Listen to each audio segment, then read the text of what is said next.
바로 성경 읽고 은혜 받는 시간 갖도록 하겠습니다. 오늘 우리에게 주시는 하나님의 말씀 다니엘서 6장 1절에서 10절 말씀입니다.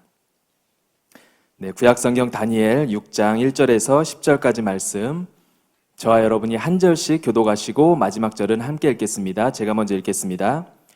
다리오가 자기의 뜻대로 고관 120명을 세워 전국을 통치하게 하고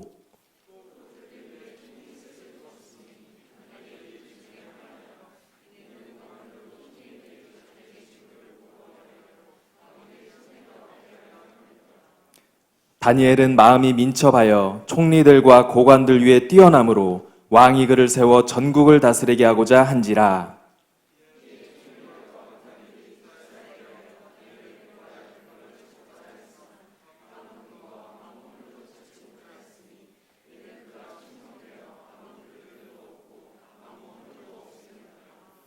그들이 이르되 이 다니엘은 그 하나님의 율법에서 근거를 찾지 못하면 그를 고발할 수 없으리라 하고,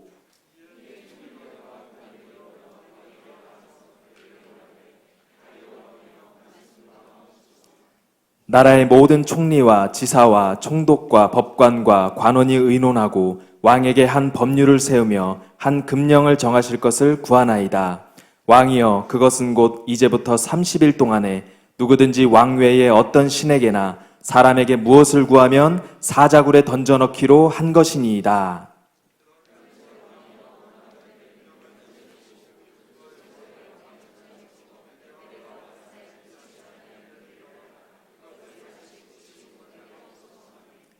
이에 다리오 왕이 조서에 왕의 도장을 찍어 금령을 내니라. 함께 읽겠습니다. 다니엘이 이 조서에 왕의 도장이 찍힌 것을 알고도 자기 집에 돌아가서는 윗방에 올라가 예루살렘으로 향한 창문을 열고 전에 하던 대로 하루 3번씩 무릎을 꿇고 기도하며 그의 하나님께 감사하였더라. 아멘. 알고 계셨는지 모르겠는데 오늘 청년 예배 시간에는요, 대전 사랑하는 교회를 담당하고 계시고 사랑하는 교회 사사모 치유 강사로 또 일일순회 치유 강사로 섬기고 계시는 우리 김국희 목사님 오랜만에 모시고 큰 은혜 받는 시간을 갖도록 하겠습니다. 말씀의 제목은요, 위기를 승리로 바꿀 수 있는 비결이란 제목인데 오늘 목사님 나오셔서 말씀 전해주실 때 큰 은혜 받으시길 바랍니다.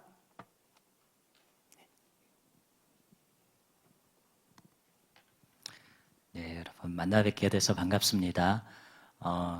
이렇게 강단에 서서 말씀 전한 지가 굉장히 오래돼가지고 이 시간이 굉장히 떨리고 마치 처음 이렇게 설교하는 것 같은 그런 느낌이 듭니다. 이 시기를 뉴 너멀의 시대다 그렇게 부르잖아요. 새로운 것들, 너무나 이렇게 이전에 하고는 다른 그런 일상을 살아가고 있는 이 시대를 우리가 살고 있습니다. 그래서 그에 맞게 우리의 신앙과 또 우리의 삶도 조정하고 또 변화돼야 되는 그런 시기를 우리가 살고 있는 것 같아요. 그래서 오늘 우리가 말씀을 통해서 위기의 상황 가운데서 승리를 취하는 비결에 대해서 우리가 함께 좀 나누어 보려고 합니다. 지난 4월 총선에서 야당이 참패하고 나서 어떤 분이 카페에 이런 글을 올리신 것을 보았습니다. 그동안 우리가 드린 기도는 무엇입니까? 하나님은 우리의 기도에 응답하지 않으시는 분이십니까? 우리가 아무리 기도해도 이 나라의 미래가 바뀔 수 없다면 우리의 수고와 노력은 헛된 것이 아닙니까? 이런 질문이었습니다. 저는 이분의 질문이 일견 정당한 질문이라고 생각합니다. 우리가 건강한 신앙의 모습을 갖기 위해서는 이해할 수 없는 것들을 그냥 덮어두는 것이 아니라 적극적으로 의문을 제기하는 것도 필요한 것이다, 그렇게 생각을 해요. 하나님은 우리에게 무작정 믿으라고 강요하시는 분이 아닙니다. 하나님께서 우리에게 합리적인 판단을 할 수 있도록 하셨고, 하나님께서 질문과 의문이 생겨나도록 그런 사고를 할 수 있도록 우리를 빚으셨습니다. 그래서 이해할 수 없는 상황 속에서 그런 질문들이 생겨나는 것은 어쩌면 당연한 것이라고 할 수 있어요. 그래서 저는 할 수만 있다면 여러분들이 하나님께 많은 질문을 들으시라고 말씀을 드리고 싶습니다. 그러니까 혼자서 끙끙 앓는 것이 아니라 푸념을 하더라도 하나님 앞에서, 원망 어린 질문을 하더라도 하나님 앞에서 하시라는 말씀을 드리고 싶습니다. 저도 이 선거 결과를 접하고 일이 손에 잘 잡히지 않고 말씀을 읽어도 책을 읽어도 집중이 잘 되지 않을 정도로 신경이 많이 쓰였어요. 그래서 하나님 앞에서 기도하고 있을 때 하나님께서 주신 한 가지 마음이 있었습니다. 그것은 바로 나를 끝까지 신뢰하며 바라보아라 라는 마음이었습니다. 그리고 담임 목사님께서 여러 목사님들 함께 기도하시고 가야 할 길을 분명하게 우리에게 제시해 주셔서 얼마나 감사한 마음이 들었는지 모릅니다. 김옥규 목사님께서 총선 마치고 사사모 사역자분들에게 주신 말씀이 있습니다. 세상에서 들려오는 소식에 마음을 두지 말고 하나님 앞에 나아가서 주님께 마음을 고정하라, 이런 말씀을 주셨어요. 근데 저는 시간이 지나면 지날수록 이것이 얼마나 지혜롭고 또 이 시기를 극복할 수 있는 핵심적인 말씀인가, 그것을 생각하게 됩니다. 왜냐하면 답은 세상에 있는 것이 아니라 하나님께 있기 때문입니다. 많은 분들이 코로나로 인해서 가정에 계시면서 성경을 많이 읽으시고 또 담임 목사님의 책과 또 설계에 큰 은혜 받고 계신 줄로 믿습니다. 이것이 우리에게 굉장히 중요한데, 왜냐하면 답은 하나님께 있고 또 바꿔 말하면 답은 하나님의 말씀에 있기 때문이에요. 오늘 우리가 주목해보기 원하는 말씀은 함께 읽은 대로 다니엘서의 말씀입니다. 국가적인 위기의 때를 지나면서 저는 개인적으로 이 구약의 말씀에 마음이 많이 갔어요. 그래서 선지서들을 많이 읽었습니다. 그 가운데 오늘은 이 다니엘서의 말씀을 통해서 우리에게 주시는 주님의 음성을 듣고자 합니다. 여러분, 다니엘서를 읽으면서 가장 인상적인 것이 무엇입니까? 저는 다니엘서를 읽을 때마다 항상 기이하게 생각되었던 것 가운데 하나가 이것이었습니다. 다니엘이 대면하고 있었던 자들, 다니엘을 괴롭히고 힘들게 했던 자들은 그냥 그렇고 그런 사람들이 아니라 당대의 최고 강대국의 최고의 고위직에 있었던 사람들이었습니다. 그런데 그들은 그 권좌에서 계속해서 교체가 되죠. 그런데 다니엘은 도리어 더 귀하게 쓰임받고 건재하며 그리고 승승장구하는 것을 볼 수가 있습니다. 이것을 통해서 저는 몇 가지 선구들이 생각이 났어요. 시편 1편 3절 말씀에 그는 시냇가에 심은 나무가 철을 따라 열매를 맺으며 그 잎사귀가 마르지 아니함 같으니 그가 하는 모든 일이 다 형통하리로다. 또 예레미야 17장 7절과 8절에 그러나 무릇 여호와를 의지하며 여호와를 의뢰하는 그 사람은 복을 받을 것이라. 그는 물가에 심어진 나무가 그 뿌리를 강변에 뻗치고 더위가 올지라도 두려워하지 아니하며 그 입이 청청하며 가무는 해에도 걱정이 없고 결실이 그치지 아니함 같으리라. 이 말씀입니다. 여러분, 흥망성쇠라는 말을 잘 아시죠? 또 화무십일홍이라는 말도 있습니다. 열을 붉은 꽃이 없다라는 뜻이죠. 또 건불십년이라는 말이 있습니다. 권력이 아무리 길어도 쇠하여질 때가 있다는 말입니다. 그런데 다니엘은 아주 심각한 위기를 거치면서 그 위기를 벗어날 뿐만 아니라 도리어 승승장구하는 것을 볼 수가 있어요. 무엇이 다니엘로 하여금 이러한 특별한 은혜 가운데 있게 한 것입니까? 저는 오늘 이 다니엘서를 통해서 위기를 승리로 바꾸는 비결, 시간이 지나면서 쇠하여 가고 저무는 인생이 아니라 도리어 아름답게 빛날 수 있는 인생, 그렇게 될 수 있는 비결에 대해서 함께 나누고 은혜를 받고자 합니다. 첫 번째로 다니엘에게는 민첩한 마음이 있었습니다. 오늘 읽은 말씀 본문 3절에 보면 다니엘은 마음이 민첩하여 총리들과 고관들 위에 뛰어남으로 이렇게 기록이 되어 있어요. 여러분, 마음이 민첩하다는 것이 무엇입니까? 세번역을 보면 다니엘이 다른 정승들이나 지방 장관들보다 더 우수하였으므로 이렇게 해석이 되어 있습니다. 이 메대왕 다리우스가 고관 120명을 세웠어요. 그들 위에 총리 셋을 두었는데 그 가운데 하나가 다니엘이었습니다. 네, 여러분 아시는 것처럼 다니엘은 이방 땅에서 온 포로 신분이었습니다. 이방 땅에서 끌려온 포로 신분의 다니엘을 모든 고관들 위에 두어서 다스리는 일을 맡겼다라는 것은 다니엘의 특출남이 얼마나 구별되고 뛰어난 것이었는지를 보여주는 것이죠. 여러분 가운데 자신의 출신이나 배경 때문에 차별을 받고 있거나 차별받을 것을 염려하시는 분이 계실 것입니다. 세상에서는 출신과 배경이 굉장히 중요한 요소죠. 하나님은 중심을 보시지만 사람은 외모를 보기 때문입니다. 외모가 뛰어난 사람이 뭘 잘하면 역시 그런 말이 나옵니다. 또 외모가 좀 모자란 사람들이 뭘 못하면 역시라는 말이 나옵니다.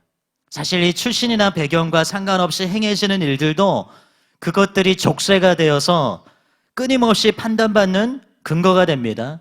그래서 출신이나 배경 때문에 좌절하고 낙담하기가 쉽습니다. 그런데 다니엘은 누구보다도 이런 면에서 좌절할 수밖에 없는 상황에 있었습니다. 그렇지만 다니엘은 달랐습니다. 여러분, 다니엘에게 있었던 지혜를 살펴볼 때 중요한 것은 그의 지혜와 총명이 어디에서 왔겠느냐 하는 것입니다.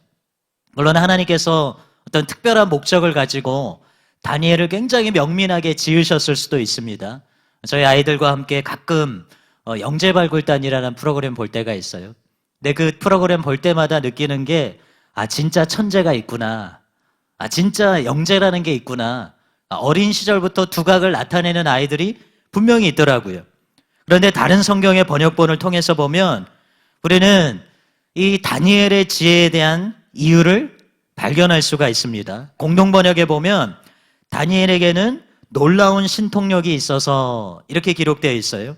그리고 킹제임스 버전을 보면 뛰어난 영이 그 안에 있었기 때문에 이렇게 기록되어 있습니다.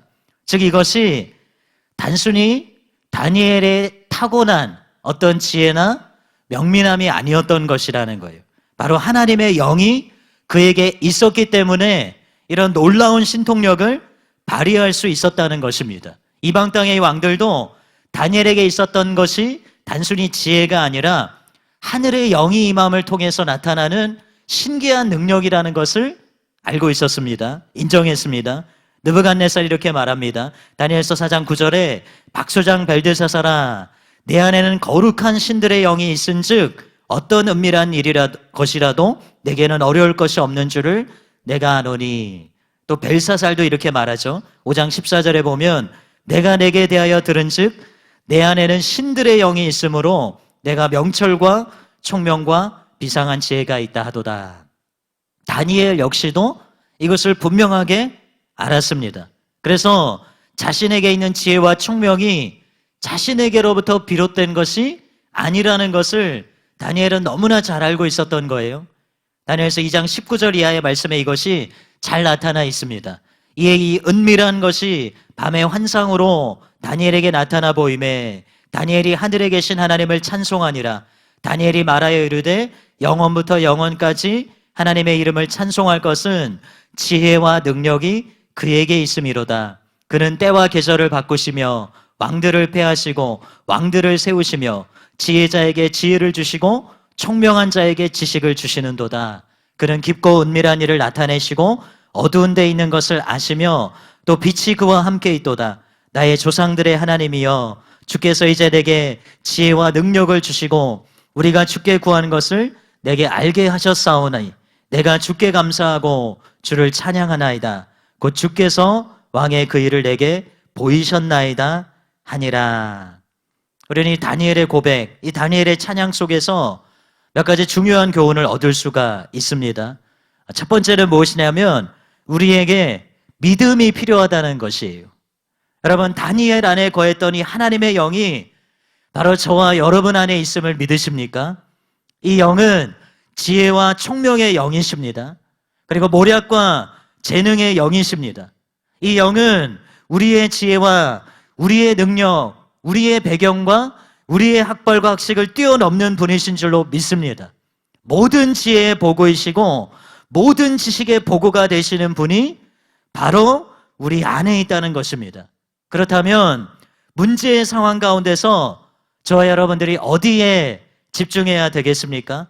바로 우리 안에 집중해야 된다는 거예요.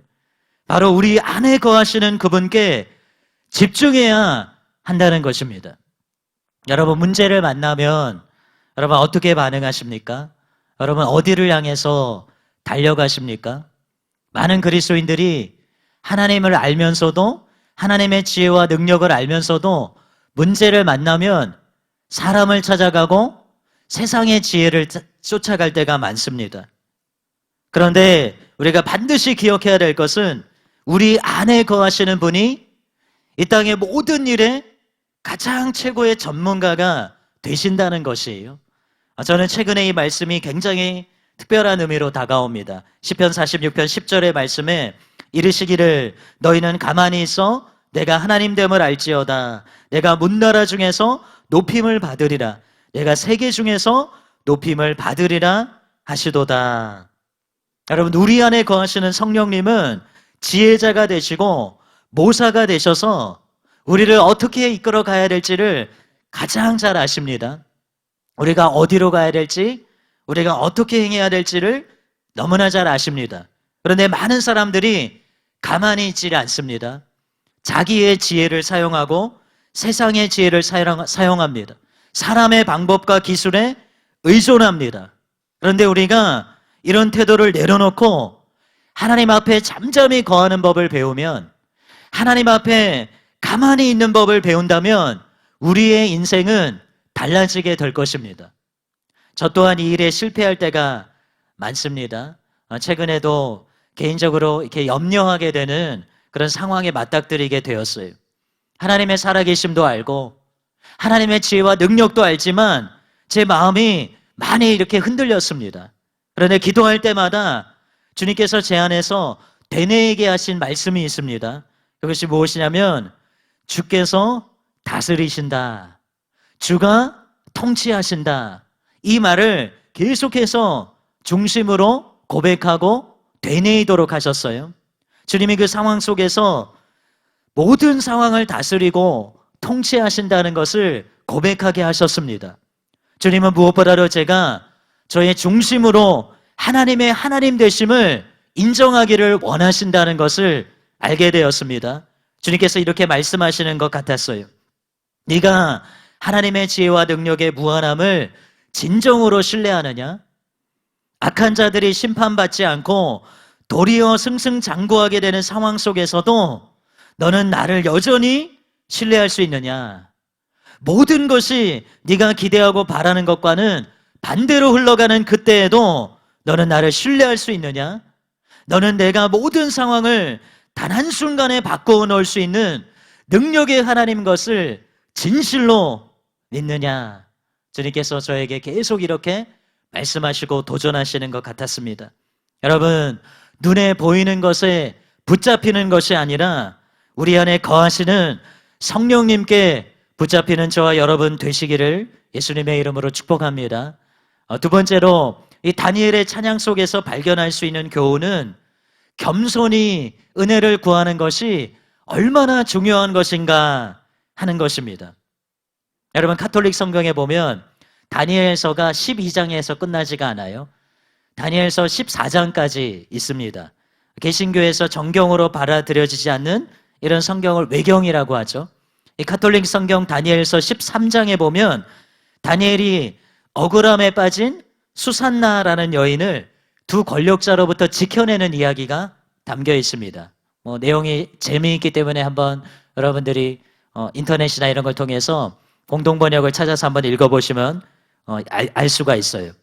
외경이기 때문에 만들어낸 이야기인지 실제 있었던 이야기인지는 잘 모르겠지만 이 이야기에는 다니엘에게 있었던 지혜의 단면이 잘 보여지고 있습니다. 거기에 악한 권력자들이 나오는데 이들은 기소권도 가지고 있었고 심판권도 가지고 있었던 자들입니다. 사람들을 살 수 있었고 그리고 잘못된 증언을 꾸며낼 수 있는 자들이었습니다. 그런데 다니엘이 거기에서 이들의 불법을, 이들의 모든 악행을 드러내고 이 수산나라는 여인을 지켜내는 그런 이야기입니다. 다니엘에게 어떻게 이런 지혜가 임할 수 있었을까요? 그 말씀을 읽어보면 성령이 다니엘을 감동시켰다, 그런 표현이 나옵니다. 바로 다니엘 자신에게서 나온 것이 아니라 다니엘을 감동시키신 성령님으로부터 온 지혜인 줄로 믿습니다.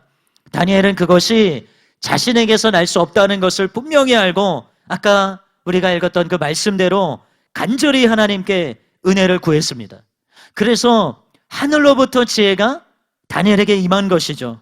야고보서 1장 5절에 너희 중에 누구든지 지혜가 부족하거든 모든 사람에게 후히 주시고 꾸짖지 아니하시는 하나님께 구하라 그리하면 주시리라 이렇게 기록되어 있습니다.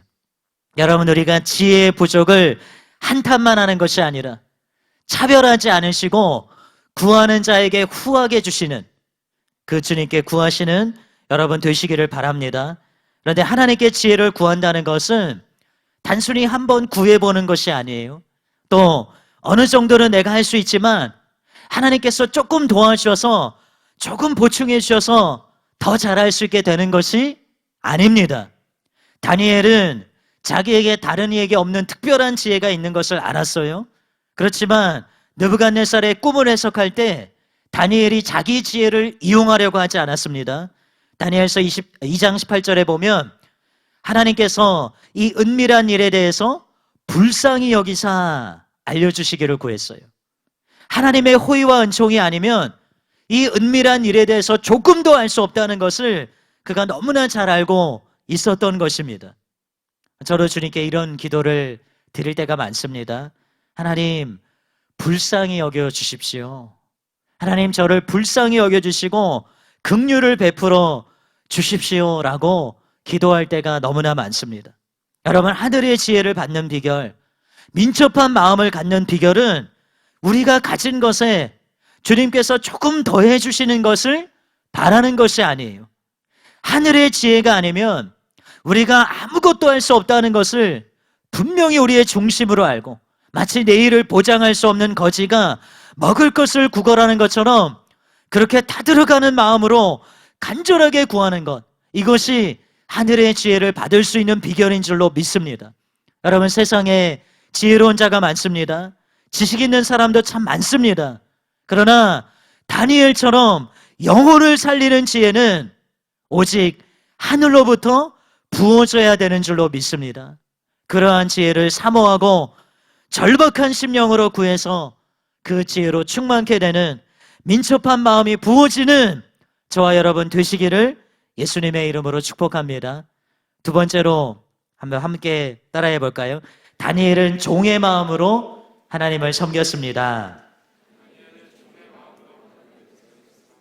오늘 본문의 4절 말씀에 보니까 다니엘을 고발할 근거를 찾고자 하였으나 아무 근거, 아무 허물도 찾지 못하였으니 이는 그가 충성되어 아무 그릇됨도 없고 아무 허물도 없음이었더라. 이렇게 기록되어 있습니다. 이 말씀은 우리에게 도전과 격려가 되기보다는 도리어 낙담과 좌절의 근거가 될 수가 있는 것 같아요. 털어서 먼지 나는 사람이 없다고 하는데 이 다니엘은 참으로 지독한 사람이구나 그렇게 생각이 될 정도로 이 말씀은 다니엘에게 어떤 허물도 없음을 말해주고 있습니다. 물론 다니엘에게도 부족과 연약함이 있었을 것입니다. 그런데 저는 이 말씀에서 충성이라는 단어에 마음이 향했습니다.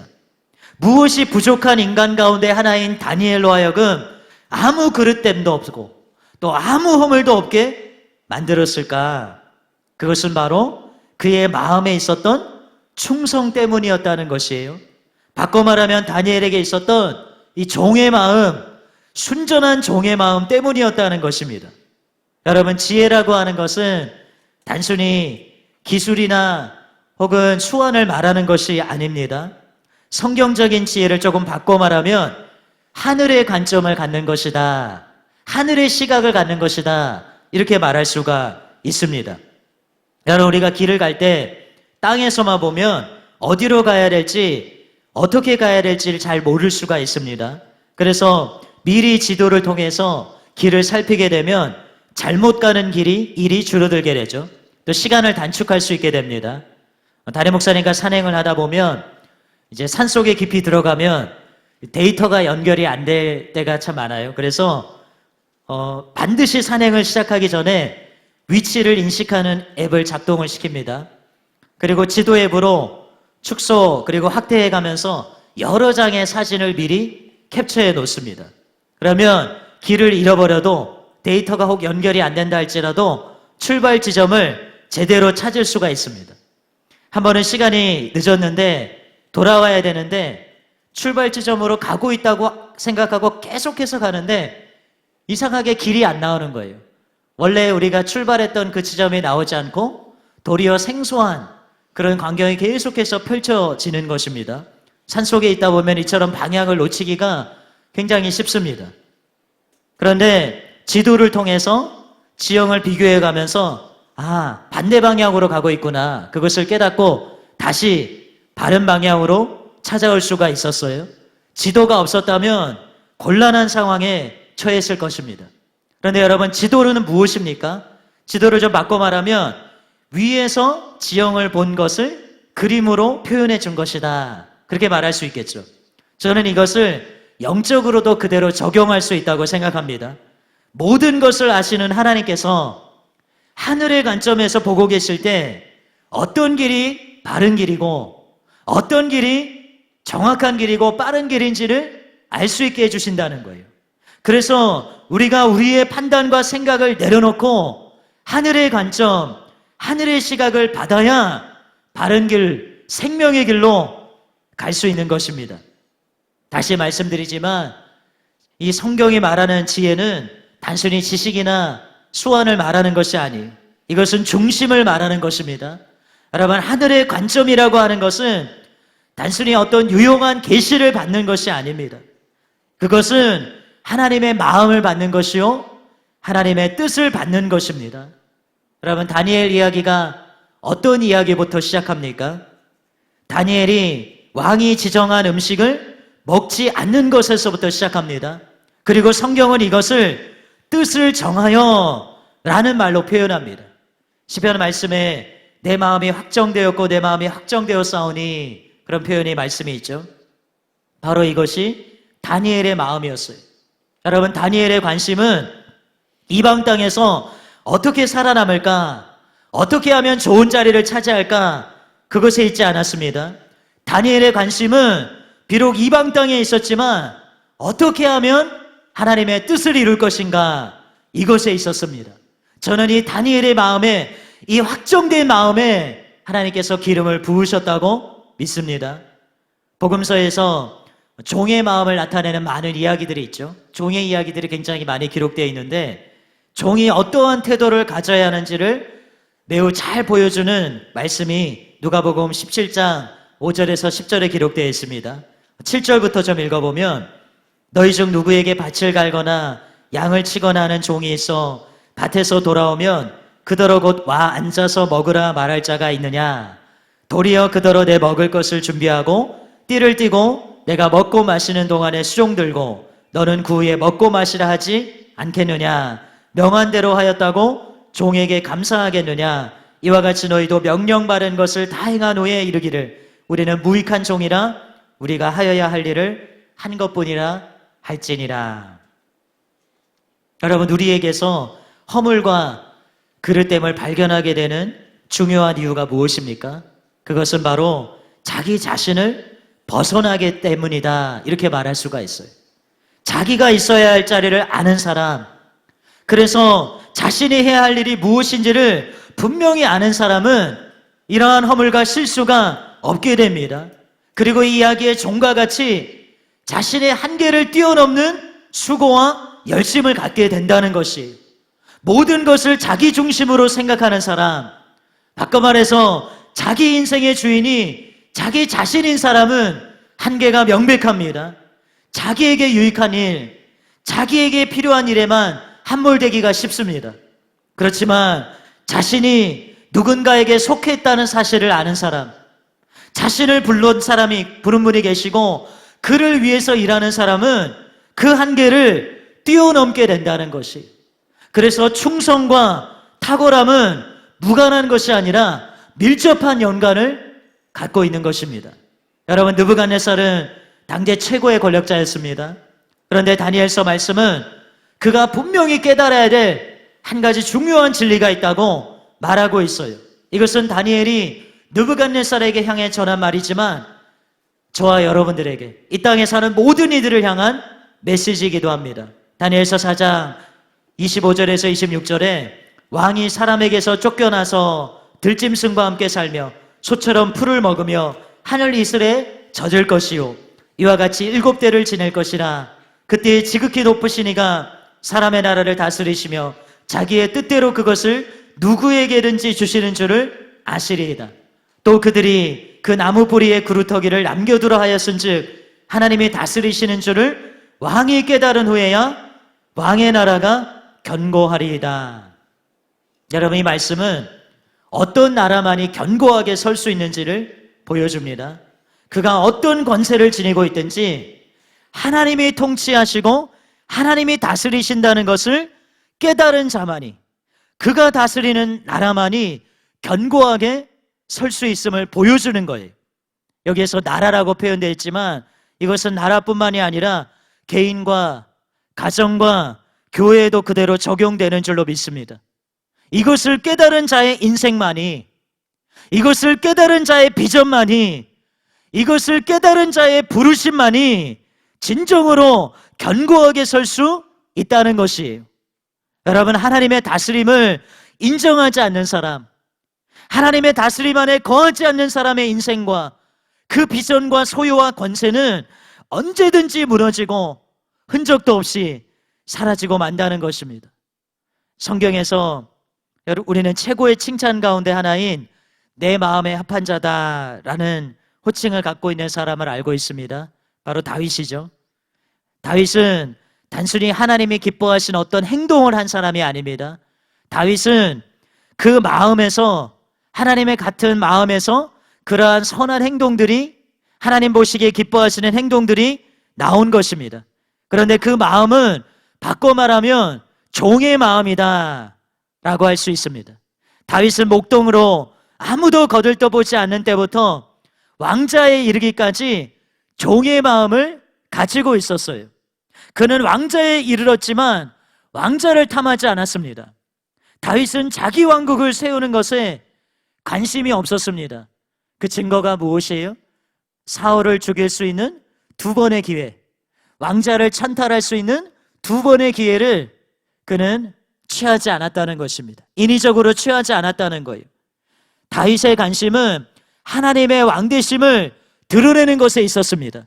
이것이 자기 왕국을 세우는 것에 관심이 있었던 사울의 나라는 계속해서 쇠약해져 갈 때, 다윗의 나라는 날로 날로 견고해져 간 이유라는 것입니다. 여러분, 나라는, 비전은, 부르심과 그것의 성취는 사람의 힘으로 얻을 수 있는 것이 아닌 줄로 믿습니다. 사람의 노력과 지혜로 어느 정도 도달할 수는 있어요. 그러나 이것을 온전히 이루시는 것은 하나님뿐이신 줄로 믿습니다. 그래서 여러분들이 정말 여러분에게 주어진 비전을 이루기를 원한다면, 여러분의 부르심을 성취하기를 원한다면 고개를 드는 자가 아니라 주님의 발 앞에 부복하는 자들이 되어야 될 줄로 믿습니다. 이 종의 마음을 가진 다윗의 고백 가운데 여러분, 어떤 고백이 최고의 고백이라고 생각하십니까? 저는 개인적으로 이 시편 16편 8절의 말씀을 꼽을 수 있다고 생각합니다. 시편 16편 8절에 내가 여호와를 항상 내 앞에 모심이여. 다윗은 눈으로 하나님을 볼 수는 없었지만 항상 하나님을 섬기는 자리에 있었습니다. 하나님을 의식하는 자리에 있었습니다. 하나님께서 판단하시고 판결하시고 낮추시고 높이시고 가난하게도 하시고 부하게도 하시고 죽이기도 하시고 살리기도 하심을 인정했다는 것이에요. 그래서 다윗은 이런 고백을 할 수 있는 것입니다. 시편 18편 20절에서 25절에 여호와께서 내 의를 따라 상 주시며 내 손의 깨끗함을 따라 내게 갚으셨으니 이는 내가 여호와의 도를 지키고 악하게 내 하나님을 떠나지 아니하였으며 그의 모든 규례가 내 앞에 있고 내게서 그의 율례를 버리지 아니하였음이로다. 또한 나는 그의 앞에 완전하여 나의 죄악에서 스스로 자신을 지켰나니 그러므로 여호와께서 내 의를 따라 갚으시되 그의 목전에서 내 손이 깨끗한 만큼 내게 갚으셨도다. 그런데 이 다윗의 고백을 통해서 우리가 하나님을 항상 의식하며 사는 비결, 보이지 않는 하나님을 진정으로 종의 마음으로 섬길 수 있는 중요한 비결을 깨달을 수가 있습니다. 여러분들도 아마 이런 결단을 많이 하셨을 거예요. 내가 정말 하나님 앞에서 살아야지. 코람데오라고 하죠. 하나님 앞에 사는 사람이 돼야지. 내가 종으로서 정말로 주인 되신 하나님을 진정으로 섬기는 사람이 되어야 되지. 그런 결단을 많이 하셨을 것입니다. 그런데 실제로 살아가다 보면 그 결단이 현실이 되기가 너무나 어려운 것을 경험하게 됩니다. 자꾸 하나님 앞을 떠나서 사람 앞에 삽니다. 하나님이 없는 것처럼 살아갈 때가 있어요. 자기를 위하여 사는 자신을 발견할 때가 많습니다. 그러면 구체적으로 어떻게 해야 우리가 하나님 앞에서 살아갈 수가 있습니까? 정말 진정으로 하나님을 섬기는 자로, 충성된 자로 살아갈 수가 있습니까? 22절 아까 읽은 말씀에 다윗이 이렇게 고백합니다. 그의 모든 규례가 내 앞에 있고. 여러분, 우리가 어떻게 하나님의 임재를 느낄 수가 있어요? 이곳에 하나님의 임재가 있습니다. 이곳에 하나님의 영광이 있습니다. 그래서 민감하신 분들은, 영적으로 예민하게 그런 걸 캐치하시는 분들은 그냥 교회에 들어오기만 해도 하나님의 임재를 느끼고 하나님의 영광을 느낄 수도 있어요. 그러나 또 그렇게 민감하게 느끼지 못하는 분들도 분명히 있습니다. 어떻게 하나님의 어미하심과 하나님의 심판을, 인자하심과 자비를 제대로 인식할 수가 있습니까? 하나님이 크고 두려워하실 하나님이신데 어떻게 정말 하나님을 경외하고 두려움으로 그분 앞에 설 수가 있습니까? 우리는 무엇보다도 하나님의 말씀을 통해서 이 일이 이루어진다는 것을 깨달아야 돼요. 제가 최근에 개인적으로 믿음의 싸움을 하면서 다시금 깊이 깨닫게 된 것이 이것입니다. 여러분, 하나님 앞에 거한다는 것은 추상적인 것이 아닙니다. 우리가 하나님의 말씀 앞에 거하면 그 하나님의 말씀이 우리를 하나님께로 인도하는 것을 경험할 수가 있어요. 하나님의 말씀이 빛을 비추고, 하나님의 말씀이 힘을 주고, 하나님의 말씀이 불가능을 가능하게 하고, 하나님의 말씀이 소망 없는 곳에 소망이 생겨나게 한다는 것입니다. 최근에 이 나라의 위기 상황 가운데, 또 개인적인 믿음의 도전 가운데 다시금 저로 하여금 하나님을 바라보게 만든 것은 결국 하나님의 말씀이었습니다. 최근에 담임 목사님을 통해서 굉장히 깊은 계시의 말씀들을 주시는 것이 저는 교회적으로 뿐만이 아니라 국가적으로도 큰 의미가 있다고 믿습니다. 왜냐하면 정치인이 나라를 살릴 수 있는 것이 아니라 하나님만이 나라를 살리실 수 있기 때문이에요. 그런데 하나님께서 나라를 살리실 때 하나님은 당신의 능력으로 살리시기도 하지만 그에 앞서 당신의 말씀을 보내어 그 나라를 살리시는 거예요. 당신의 말씀을 보내어 개인과 가정과 공동체를 살리시는 것입니다. 여러분, 요시야 때 큰 개혁이 있었습니다. 그런데 그 개혁은 요시야라는 권력자의, 왕의 열심으로 이루어진 것이 아니었어요. 그가 발견한 하나님의 말씀, 그것이 개혁을 가능하게 한 것입니다. 하나님의 말씀이 있는 곳에 개혁이 있고, 하나님의 말씀이 있는 곳에 생명이 있고, 하나님의 말씀이 있는 곳에 능력이 있는 줄로 믿습니다. 그래서 담임 목사님을 통해서 선포되는 이 말씀은 단순히 우리 교회에 또 속한 사람들에게만 은혜가 되는 것이 아니라 이 나라를 살리고 열방을 살리는 근거가 되는 줄로 믿습니다. 여러분, 하나님을 인식하며 살아가기를 원하십니까? 참으로 하나님의 하나님 되심을 인정하며 살아가기를 원하십니까? 그러면 다윗의 고백처럼 하나님의 말씀 앞으로 가는 여러분 되시기를 바랍니다. 겸손히 하나님의 말씀 앞에 거하는 자만이 하나님께로 인도받을 수가 있어요. 말씀이 여러분 속에서 살아있는 만큼 하나님이 여러분의 삶 가운데 살아계실 수가 있습니다. 말씀이 여러분 속에 실제인 만큼 하나님이 여러분 속에 실제로 살아계시고 운행하시는 거예요. 말씀의 불이 여러분 속에서 꺼져가고 있습니까? 그러면 하나님의 존재도, 하나님의 역사하심도 꺼져버릴 수밖에 없어요.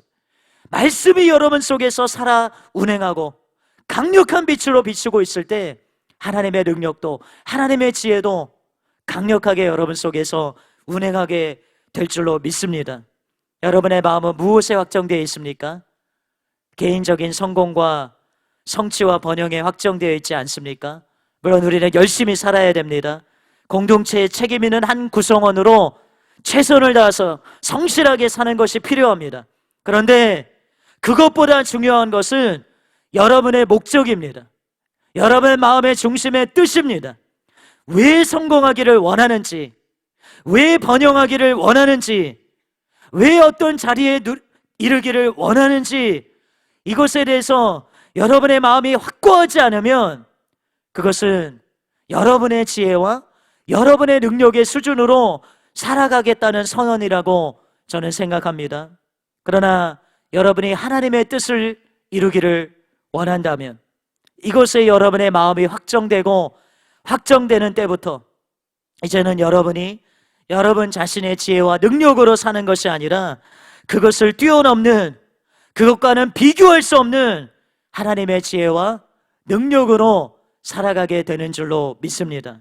여러분의 마음이 하나님의 마음에 하나님을 위하여 살아가기를 확정되고 확정될 때 하나님은 여러분의 머리에 기름을 부으실 것이, 그래서 인맥이 없다면 사람을 붙여주실 것입니다. 지혜가 없다면 모사를 붙여주실 것입니다. 배경이 없다면 하나님께서 여러분의 배경이 되어 주실 것입니다. 여러분이 한 번도 생각해 보지 못한 것을 생각하게 하시고, 여러분이 한 번도 꿈꾸지 못한 것을 꿈꾸게 하시는 일이 일어나게 될 것입니다. 그러므로 하나님의 뜻에 여러분의 마음과 관심이 고정되게 되시기를 예수님의 이름으로 축복합니다. 세 번째로 한번 따라해 보겠습니다. 다니엘은 위기 가운데 하나님만을 전적으로 바라보았습니다. 다니엘이 생명의 위협 가운데서도 포기하지 않은, 물러서지 않은 이 기도는 어떤 의미가 있을까요? 무엇보다도 이 다니엘의 기도는 하나님을 향한 전적인 의지의 표현이었어요. 앞서 말씀드린 대로 다니엘은 힘과 지혜의 근원이 어디에 있는지를 분명히 알았습니다. 그가 기도하지 않았다면 당장 눈앞에 닥친 위협은 피할 수 있었을지 모르지만 그를 하나님의 도구가 되게 했던 하나님의 지혜와 능력의 통로는 되지 못했을 것입니다. 다니엘은 기도를 하면 죽을 수 있다는 것을 알기 전에 기도하지 않으면 죽는다는 것을 알았다는 것이에요. 여러분 한번 이 시간 함께 따라해 봤으면 좋겠습니다. 기도하지 않으면 죽습니다. 한 번 더 해보겠습니다. 기도하지 않으면 죽습니다. 지금 이 시대에 우리가 마음껏 기도할 수 있죠. 기도한다고 뭐라 하는 사람 없습니다. 그런데 사단은 다른 방법을 통해서 우리에게서 기도를 빼앗아 간다는 거예요. 다니엘의 때는 눈에 보이는 핍박이었고 눈에 보이는 압제였지만 이 시대는 사단은 좀 다른 방식을 통해서 우리에게서 이 기도의 골방을 빼앗아 갑니다.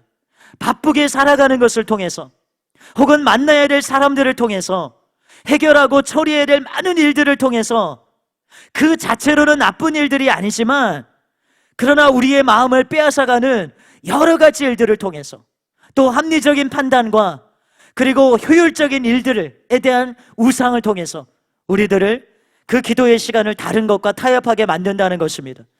당장 기도하지 않는다고 무슨 일이 일어나지는 않습니다.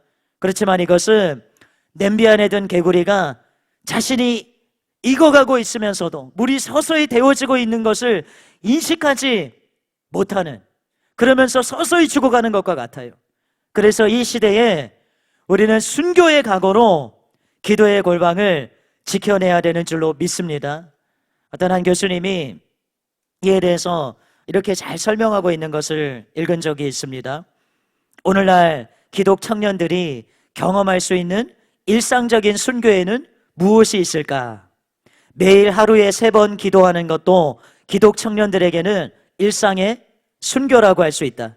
이런 점에서 이슬람 교도들의 습관적 기도 생활은 그리스도인들에게 강력한 도전이 된다. 하루 몇 차례나 온몸을 엎드리고 구부려 드리는 기도는 숙연한 분위기를 자아낸다. 약 4년에 걸쳐 1099일 동안 이스탄불에서 중국 시안까지 이르는 실크로드를 답한 프랑스 언론인 올리비에 베르나르가 쓴 나는 걷는다 라는 여행기에는 그가 터키, 투르크메니스탄, 키르기스탄, 카자흐스탄 등을 여행하면서 만난 이슬람 교인들의 생활화된 경건과 습관적인 기도 생활에 대한 인상 깊은 묘사가 빈번하게 나온다. 이슬람 교인들은 정한 시간에 형식을 갖추어 기도한다. 알라에 대한 그들의 충성심은 세속화된 그리스도인들의 자유로운 경건 타파적인 영적 이완을 부끄럽게 만든다. 이슬람 교인들보다 규칙적이고 습관적인 기도를 하지 못하는 그리스도인들은 어디에서 영적 능력을 공급받을 수 있을까? 어떤 사람들은 형식적인 기도 생활이 뭐가 그리 중요하냐고 반문한다. 매 순간 기도해야지. 하루에 굳이 3번 시간을 정해놓고 기도하는 것은 경직된 율법주의가 아니냐고 반문한다. 그러나 이것은 하루에 3번 기도해본 경험이 없는 사람들이 하는 의심이다. 일단 하루에 3번씩 습관적으로 기도하는 일 자체가 거의 초인적인 성실과 인내와 훈련이 아니고는 불가능하다. 습관 가운데 기도 몰입을 경험한 사람은 자신이 확보한 정한 시간의 기도 생활을 빼앗기지 않으려고 한다. 이런 기도 몰입을 위해 고요한 시간과 장소를 확보하는 사람에게 성령의 기름 부음이 임한다. 우리는 좀처럼 기도하기 힘든 시대에 살고 있다. 생산성의 신화, 효율과 가시적인 성과에 목매인 현대 사회에서 낮 시간을 3등분하여 기도하는 것은 하나님을 향해 거룩한 바보가 되기로 결단하지 않은 한 시도하기조차 힘든 일이다. 낮 시간 동안 3번이나 시간을 내어 기도할 수 있으려면 먼저 피상적인 생산성 신화, 속도에 대한 신뢰, 시간은 돈이라고 생각하는 말초적인 시간 이해를 극복해야만 할 것이다. 조금만 생각해보면 모든 사람이 24시간이라는 물리적 시간을 동일하게 사용하는 것이 아님을 알 수 있다. 죄와 불순종의 사람이 가진 24시간은 방황과 심판, 불안과 공포 속에서 상실되는 시간이다. 하나님을 향해 생동감 넘치는 신뢰와 감사, 찬양을 드리는 사람만이 온전히 시간의 선물을 향유할 수 있다. 기독 청년이여, 때가 가니 세월을 아껴 기도에 정진하는 법을 배우기 바란다. 기도로 채워진 시간만이 의미 있는 족적을 남기고 참 생산성을 창조하는 시간임을 실험해보고 경험해보자. 교수님 이렇게 말씀하세요. 20대, 30대의 기도를 체질화할 수 있는 사람은 인생의 승리자다. 세상에서는 말합니다. 20대, 30대의 부동산을 소유한 자가 승리자다. 건물을 소유한 자, 부자가 된 사람, 커리어를 쌓은 사람이 승리자다. 인맥을 쌓고 학력을 쌓고 그리고 많은 경험을 쌓는 사람이 승리자다. 그렇게 세상은 말합니다. 그러나 세상이 말하는 것과 하나님이 말씀하시는 것은 다릅니다. 다니엘과 같은 상황에 있다 하지 않더라도 기도라고 하는 것은 결단이 필요합니다. 우리가 가치 있게 여기는 것들, 세상의 방법과 기술, 합리적인 판단들에 대해서 죽는 것이 필요합니다. 기도는 우리가 세상에 대해서 죽고 하나님에 대해서 살았다는 중요한 증표예요. 세상 사람들이 볼 때는 기도하는 시간은 소모되는 시간입니다. 기도하는 시간은 비효율적인 시간입니다. 그러나 하나님의 관점에서 볼 때는 그 시간보다도 더 효율적인 시간은 없습니다. 그 시간보다도 더 강력한 시간은 없습니다. 그 시간보다도 더 효과적으로 우리의 문제를 해결하고 문을 여는 시간은 없습니다. 왜냐하면 하늘의 능력이 임하는 시간이기 때문이에요. 하늘의 문을 여는 시간이기 때문입니다. 우리의 지혜로는 절대로 만들 수 없는, 우리의 능력으로는 절대로 꾸며낼 수 없는, 우리의 수완으로는 절대로 도출할 수 없는 그것을 바로 하늘의 지혜와 하늘의 능력으로 다운로드 받아서 공급받아서 풀어놓을 수 있는 그런 시간이기 때문입니다. 기도하면서 때로 카페에 글을 올리신 분처럼 이것을 통해 무슨 변화가 있을까 생각 안 해본 분들이 없을 거예요. 저도 기도하면서 그런 생각을 했었습니다. 그렇지만 여러 날이 지나고 여러 해가 지나고 살펴보았을 때 기도하고 있었을 때 저의 안에 생명이 넘쳤습니다. 그러나 기도가 약해졌을 때는 생명력이 약해졌어요. 바꿔 말하면 제 안에 어둠과 거짓이 활동하기 시작했습니다. 예수님은 눈은 몸의 등불이니 그러므로 내 눈이 성하면 온몸이 밝을 것이다. 그렇게 말씀하셨죠. 기도하지 않으면 영의 눈이 어두워집니다. 그래서 단순히 영의 눈만 어두워지는 것이 아니라 그 어두워진 눈이 우리의 인생길을 방황하게 합니다. 그렇지만 기도하면 빛이 비춰집니다. 그래서 어둠이 물러가고 어디로 가야 하는지, 무엇을 해야 되는지가 선명하게 보이기 시작합니다. 당장 나타나는 변화는 미약할 수 있습니다. 눈에 보이지 않을 수 있어요. 그러나 기도는 분명 변화를 가져옵니다. 불가능을 가능하게 합니다. 어둠에서 빛으로, 거짓에서 진리로 우리의 삶을 이끌어갑니다. 그래서 다니엘과 같이 저와 여러분들이 기도의 자리를 절대로 포기해서는 안 되는 것입니다. 다니엘이 드린 기도의 두 번째 중요한 의미는 이것이 그의 부르심의 성취를 가능하게 했다는 거예요. 이대지에서도 말씀드린 것처럼 다니엘의 관심은 자신의 생존이 아니었어요. 자신의 영달이 아니었습니다. 다니엘이 그곳에서 단순히 총리직을 수행하고 있었던 것이 아니었습니다.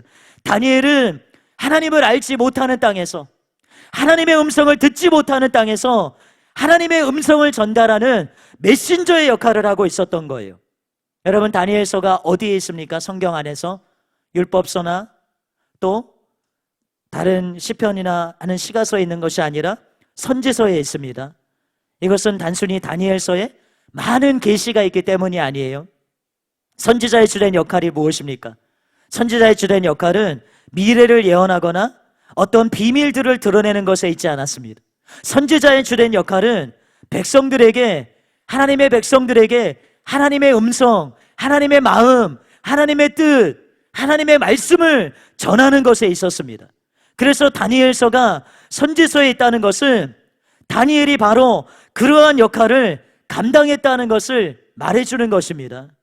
그런데 다니엘이 선지자로서, 메신저로서 기도의 자리를 떠나지 않았다는 것은 굉장히 중요한 것을 우리에게 말해주는 거예요. 그것은 바로 다니엘이 메신저로서 그 메시지를 전할 때 자신의 뜻과 자신의 생각으로 전하지 않았다는 것이, 그는 하나님으로부터 들은 것을, 주님으로부터 받은 것을 전하는 자였다는 것입니다. 많은 분들이 다니엘 6장까지의 말씀은 흥미롭게 읽지만 7장부터 12장까지의 말씀은 좀 어렵게 생각하는 것 같습니다. 왜냐하면 이해하기 힘든 많은 계시들이 담겨 있기 때문입니다. 그런데 이 부분의 내용이 굉장히 중요합니다. 왜냐하면 다니엘이 단순히 훌륭한 의인이었을 뿐만이 아니라 다니엘은 메신저였기 때문이에요. 그런데 그 메시지의 내용이 굉장히 중요합니다. 하나님 앞에 머물면서 들었던 이 말씀은 겉으로 보기에는 복잡한 것 같지만 간단한 말씀입니다. 여러분, 다니엘서의 계시 가운데 어떤 내용들이 생각이 나십니까? 각종 계시로, 각종 재료로 이루어져 있던 신상을 뜨인 돌이 깨뜨리는 것, 또 네 짐승에 대한 환상, 수장과 수렴소에 대한 환상, 남방왕과 북방왕에 대한 환상 등이 기록되어 있습니다. 이것을 실제적인 역사적 인물에 대비해서 설명하는 것도 흥미롭고 필요한 해석이에요. 그런 해석들은 아마 여러분들이 이 성경 해설서들을 읽어보면 충분히 이해하고 그리고 알 수가 있습니다. 이것을 통해서 우리는 성경이 얼마나 실제적인 말씀인지 알 수 있어요. 미래를 아시는 하나님께서 한치의 오차도 없이 분명하게 일어날 일들을 예견하셨음을 알 수가 있습니다. 그러나 다니엘이 받은 메시지가 궁극적으로 말하고자 하고 있는 것이 있어요. 그것은 무엇입니까? 바로 사람의 왕국은 무너져 내리고 하나님의 왕국은 세워지게 될 것이라는 사실입니다. 네 짐승이 무엇을 의미하지? 염소와 수량이 무엇을 의미하지? 남방왕이 북방왕이 무슨 어떠한 사람을 의미하지? 이것보다 더 중요한 것은 그들이 아무리 강한 권세와 권력을 가지고 있다 할지라도, 그것이 아무리 견고하고 강하게 보인다 할지라도 그 나라는 결국 사그러지고 오직 하나님의 왕국만이 영존하게 된다라는 것을 이 다니엘서의 메시지는 우리에게 보여주고 있는 거예요. 여러분, 다니엘이 메시지를 받았을 때를 생각해 보십시오. 이스라엘을 쳤던 나라들은 강한 나라들이었습니다. 다니엘이 그 이방 땅에 쫓겨갔을 때 그곳에서 섬겼던 나라들, 그곳에서 섬겼던 왕들은 당대의 가장 강한 나라들이요, 가장 강한 권세를 지닌 자들이었어요. 그러나 하나님은 그들에게 끝이 있을 것이며 하나님께서 자신의 왕국을 굳건히 세우실 것을 말씀하셨습니다. 그때 그 말씀을 들은 이스라엘 백성들이 얼마나 큰 소망을 갖게 되었겠습니까? 소망을 가질 수 없는 그 땅에서, 아무것도 기대할 수 없는 그 땅에서 그들에게 얼마나 소망이 되는 말씀이었겠습니까? 또 이 말씀은 이방 땅에서 사는 그들이 어떻게 살아야 되는지를 분명하게 말해주는 메시지이기도 했습니다. 그들이 속한 땅, 유한한 나라의 시민으로 살아갈 것인가, 아니면 보이지 않지만 영원한 나라, 하나님 나라에 속한 자로 살아갈 것인가, 이러한 도전을 다니엘의 메시지는 주고 있었다는 거예요. 그리고 이 다니엘의 메시지는 지금 이 시대를 사는 저와 여러분들에게도 그대로 적용되는 말씀입니다. 지금의 나라의 상황 속에서 우리가 바라봐야 될 것은 눈에 보이는 정확한 자들의 나라가 아니라 무너지지 않을, 결코 무너뜨릴 수 없는 하나님의 나라여야 될 줄로 믿습니다. 당장은 세상 나라가 득세하는 것 같아 보입니다. 더 견고해지는 것 같아 보입니다. 그러나 그 모든 것은 끝이 있다는 거예요. 물론 무조건적인 낙관론, 그것은 비성경적인 것입니다. 이스라엘은 멸망했어요. 하나님의 나라로 불렸던 이스라엘도 멸망했습니다. 그러나 이스라엘이 폐허만 남은 그때에도 하나님은 소망을 말씀하셨습니다. 이것은 세상이 말하는 무조건적인 낙관주의나 긍정적인 생각과는 다른 것이, Don't worry, be happy, 그것과는 다른 것이, 왜요? 하나님은 말씀하시는 하나님이시기 때문입니다. 바꿔 말하면 하나님은 약속하시는 하나님이시기 때문입니다. 그리고 하나님은 의로운 하나님이시기 때문입니다. 하나님은 공의의 하나님이시고 하나님은 정의의 하나님이시기 때문입니다. 그리고 하나님은 사랑의 하나님이시요 긍휼의 하나님이시기 때문입니다. 우리는 하나님께서 어떤 방식으로 일하실지 모릅니다. 언제 어떻게 일하실지 모릅니다. 그러나 이 땅의 권세가 절대 영원할 수 없다는 사실, 그러나 공의의 하나님이, 정의의 하나님이, 불의를 그냥 두고 보실 수 없는 하나님이, 자기 백성을 사랑하시되 끝까지 사랑하시는 그 하나님이 이 땅에 하나님 나라를 오게 할 것을, 이 땅의 그 세상 나라를 깨뜨리고 당신의 나라를 굳게 세우실 것을 놓치지 말아야 될 줄로 믿습니다. 이것은 또한 우리 개인을 향한, 여러분 개인을 향한 중대한 메시지이기도 합니다. 이스라엘을 향한, 다윗을 향한 하나님의 약속의 핵심이 무엇이었습니까? 네가 나를 택했으니, 혹은 네가 나에게 잘했으니 내가 너를 이뻐해 줄게, 복을 줄게, 이것이 아니었어요. 하나님께서 다윗과 그 자손들에게 나라를 약속하신 것은 분명한 이유가 있었습니다. 바로 다윗이 자기 왕국을 세우는 것에 관심이 있지 않았기 때문이에요. 그가 하나님 나라, 하나님의 왕국을 세우는데 관심이 있었기 때문이에요. 여러분, 이스라엘이 왜 패망했습니까? 이스라엘이 부패했기 때문에 패망한 거 맞습니다. 공의와 정의가 사라져버렸기 때문에 패망한 것도 맞습니다. 그러나 궁극적인 이유는 그들이 하나님 나라를 세우는 데 관심을 갖지 않고 자기 왕국을 세우는데 관심을 기울였기 때문입니다. 느부갓네살에게 말씀하신 것처럼 자기 왕국을 세우는 자들, 하나님의 통치를 인정하지 않는 자들의 나라는 무너져 내릴 수밖에 없어요. 여러분, 우리가 자기 왕국을 세우는 것에 삶의 목적을 둔다면 금으로, 은으로, 동으로, 흙으로 된 그 신상이 무너져 내린 것처럼 우리의 삶도 어느 순간 무너져 내릴 것입니다. 잠시 동안은 견고히 서 있을 수 있습니다. 잠시 동안은 흥황하는 것 같이 보일 수 있습니다.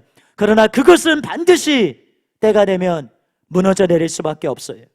그러나 하나님의 나라를 세우는 것이 저와 여러분들의 목적이 되면 그 기업은 절대로 무너져 내리지 않을 것입니다. 그 과정 속에는 다니엘이 겪었던 것처럼 어려움이 있을 수 있습니다. 풀무불에 들어가야 될 수도 있습니다. 사자굴에 들어가야 될 수도 있습니다.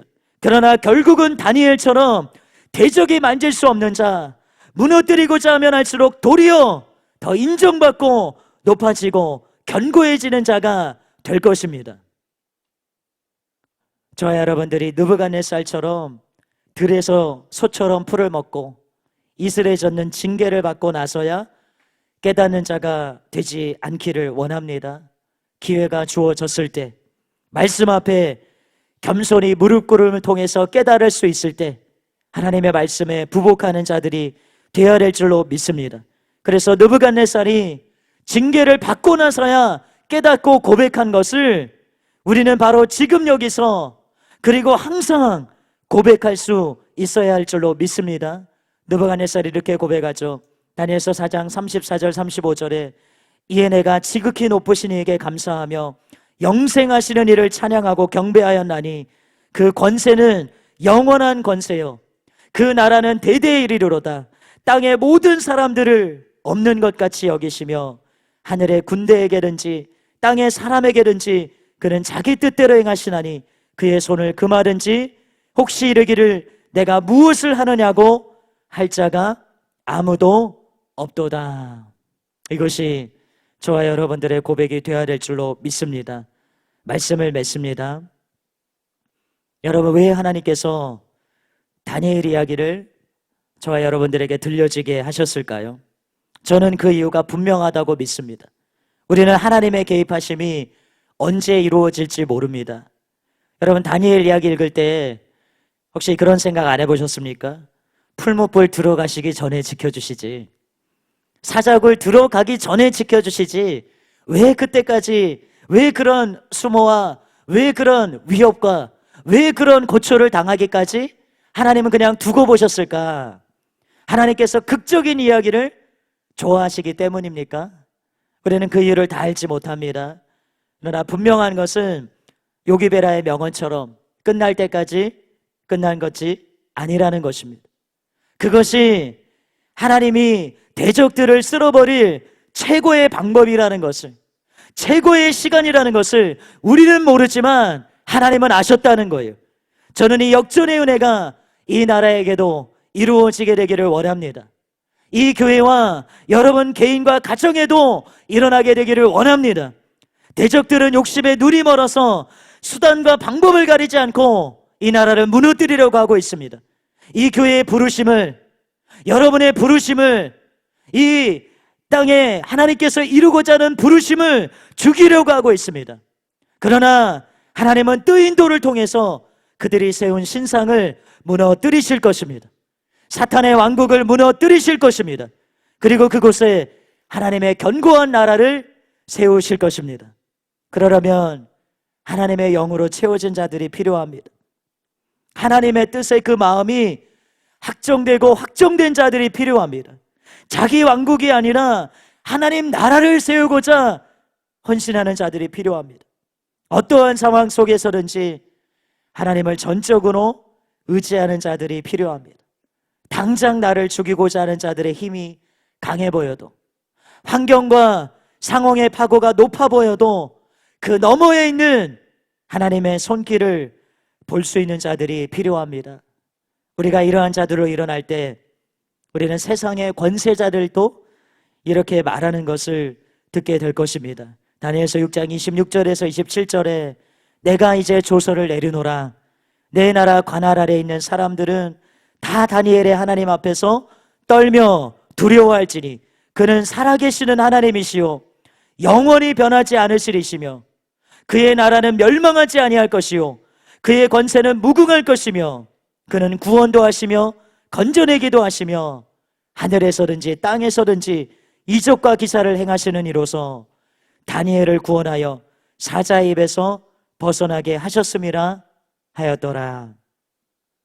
여러분, 여러분들을 통해서 하나님의 이름이 이처럼 높임을 받으시기를 원하십니까? 다니엘과 같이 뜻을 정하시는 여러분 되시기를 바랍니다. 이 땅에 살지만 이 땅에 속한 자가 아니라 하늘에 속한 자로 살기를, 이 땅에 살지만 이 땅의 권세자의 다스림을 받는 자가 아니라 오직 하늘의 권세자가 되시는 하나님의 다스림을 받는 자가 되도록 뜻을 정하시는 여러분 되시기를 바랍니다.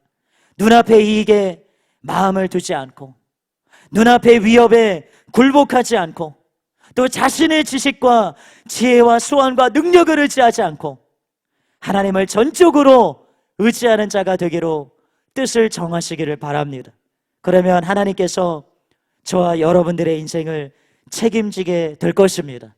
우리가 속한 공동체와 나라와 민족을 바꿀 자로 다니엘을 사용하신 것처럼 아무 배경이 없는, 아무 학식이 없는, 아무 내세울 것이 없는 자라 할지라도 하나님께서 그를 들어서 나라를 세우시는 자로, 나라를 바꿀 자로 우리를 사용하시는 은혜가 임하게 될 줄로 믿습니다.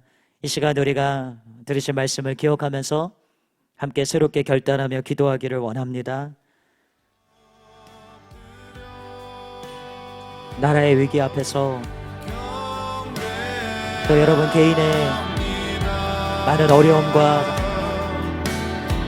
벽을 만난 것 같은 상황 속에서 여러분 무엇을 바라보고 계십니까? 여러분 무엇을 바라보고 계십니까?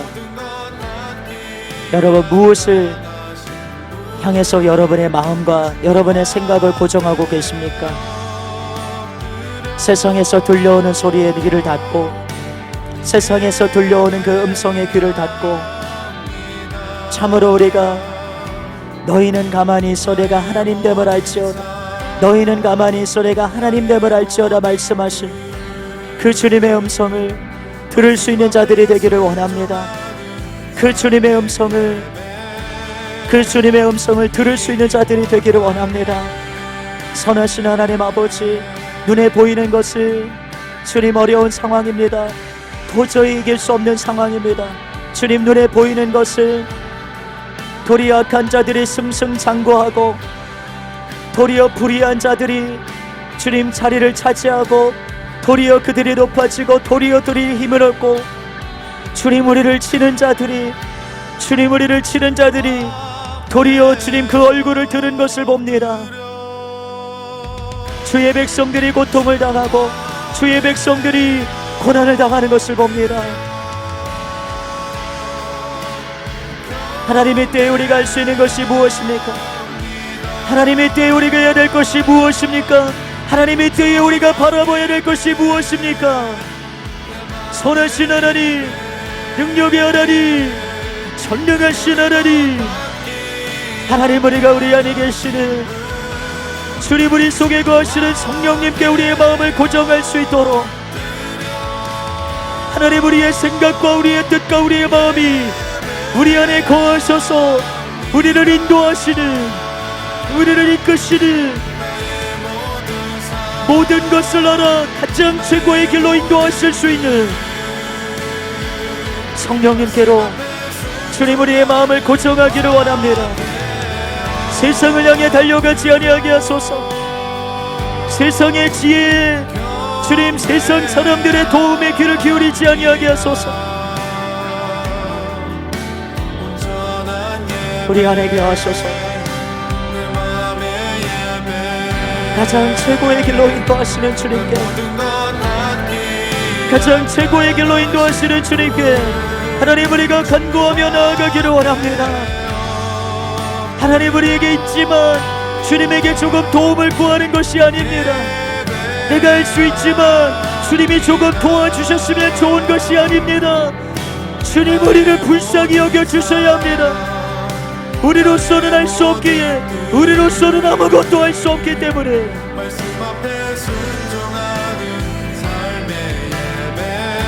내가 가진 것으로는 할 수 없기에, 내가 어떤 지혜가 있든지, 주님 내가 어떤 경험을 했든지, 내가 얼마나 많은 것들을 실제로 해보았고 이겼고 주님 취했든지, 내게 어떤 지식이 있든지, 내게 어떤 배경이 있든지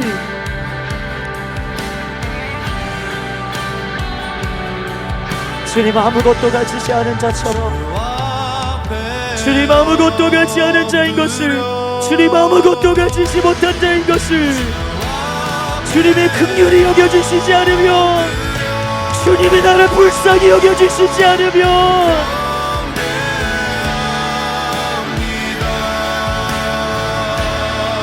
하나님 아무것도 할 수 없습니다. 하나님 아무것도 이룰 수 없습니다. 하나님 아무것도 할 수 없습니다.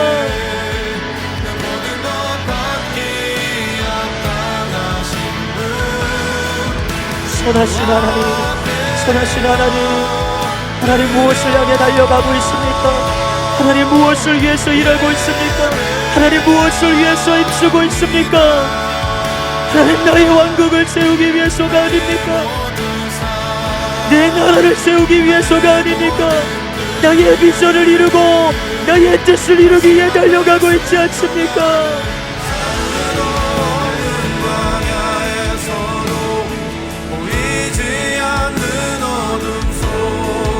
주님 우리의 마음이 확정되게 하소서. 주님 우리의 뜻을 정하게 하소서. 주님 나의 왕국을 위해 사는 인생이 아니라 참으로 하나님 나라를 위하여 일하는 인생, 참으로 하나님의 뜻을 이루기 위해 사는 인생. 나를 부르신 분이 있습니다. 나를 부르신 분이 계십니다. 나를 불러서 너로 이 땅의 열리를 맡기신 분이 계십니다.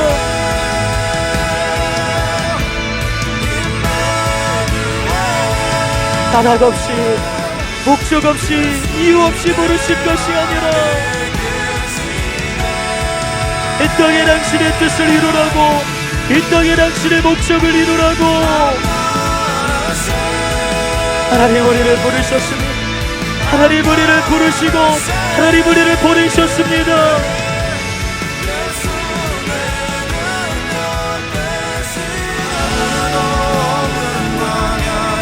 하나님 너무한 옛살이 주님 그 재앙 가운데서 깨달은 것을 하나님 우리는 지금 깨달을 수 있게 되기를 원합니다. 주님 그 재앙과 저주 가운데서 깨닫는 것이 아니라 하나님 그 실패와 주님 그 고통 가운데서 깨닫는 것이 아니라 짐승과 같이 미친 자가 되어 깨닫는 것이 아니라 하나님의 말씀 앞에서 주의 말씀이 선포될 때에 지금 깨닫는 자가 되기를 원합니다. 지금 깨닫는 자가 되기를 원합니다. 지금 겸손한 마음으로 주의 말씀 받을 수 있는 자 되기 원합니다. 하나님의 다스림을 인정하는 자만이, 하나님의 통치를 인정하는 자의 나라만이 굳건하게 설 수 있음을 아무리 수고해도 아무리 노력해도 아무리 지혜를 다하고 아무리 최선을 다해도 하나님이 나의 주인이 아니시면, 하나님이 내 삶의 왕이 아니시면, 하나님의 통치와 다스림만에 거하지 않으면 그 모든 것은 무너져 내리고 주님 그 모든 것은 순식간에 사라져버리고 말 것입니다. 선하신 하나님, 선하신 하나님 종이 되게 하여 주시옵소서. 선하신 하나님 종이 되게 하여 주시옵소서. 충성의 탁월함을 불러오는 것을, 충성의 탁월함을 불러오는 것을 아는 자들이 되게 하소서. 충성의 지혜를 불러오고 충성의 한계를 깨뜨리는 것을 알게 하여 주시옵소서. 하나님 내게 종의 마음이 없어서 한계를 지었습니다. 하나님 내게 종의 마음이 없어서 주님 한계를 뛰어넘지 못했습니다.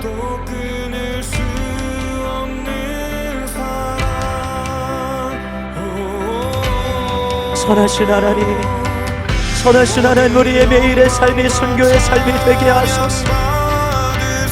하나님 기도하면 죽을 수 있는 하나님 아버지 그 핍박과 고난의 상황 가운데 하나님 다니엘이 취한 것을 기도하지 않으면 죽는다는 것이었습니다.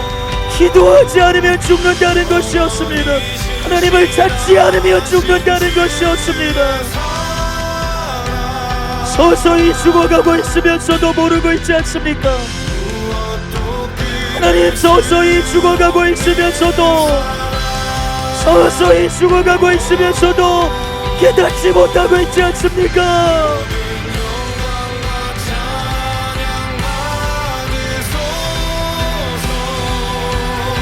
하나님의 생명이 아니며 살았으나 죽은 자입니다. 주님의 빛이 비춰지지 않으면 걸어가도 어둠에 주님 그 타락에 떨어져 버릴 뿐입니다.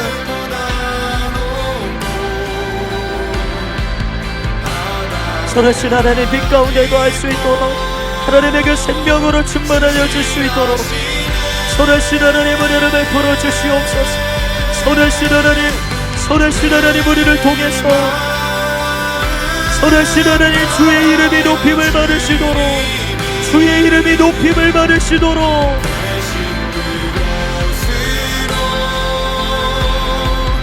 하나님이 다스리실 수 있도록 하나님이 통치하실 수 있도록 주님의 그 통치와 다스림을 이 땅에 오게 하는 자들이 될 수 있도록 주님 은혜를 베풀어 주시옵소서. 주님 은혜를 베풀어 주시옵소서. 그 이방 땅에 그 이방 권세자의 입에서 주님의 왕되심을 증거했던 것처럼 주님 저 악한 자들이 주님의 살아계심을 증거하고 주님의 나라를 인정하는 일이 주님 이 땅에도 주님 우리의 삶 그 속에서도 이루어질 수 있도록